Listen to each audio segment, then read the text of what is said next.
काय बोलायला लागला? शेतकऱ्याला इज्जत असते वय? या देशातल्या सगळ्यांच्या अशा वागणुकीमुळे एक दिवस देशाची इज्जत तुम्हाला येशीवर टांगायची येळी. तवा सांगणार कुण नसन. अतिवृष्टी आली, ओला दुष्काळ, कोरडा दुष्काळ, रोगराई आली, कोरोनामुळे सगळं जग ठप झालं. थांबला नाही तो फक्त शेतकरी.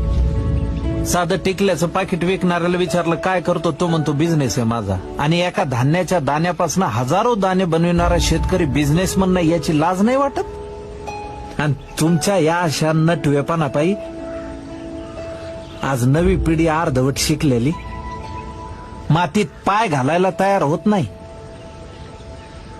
उद्या जर शेती करणारी पिढीच निपाजली नाही तर काय करणार आहे तुम्ही? का पैसा भरणार आहे?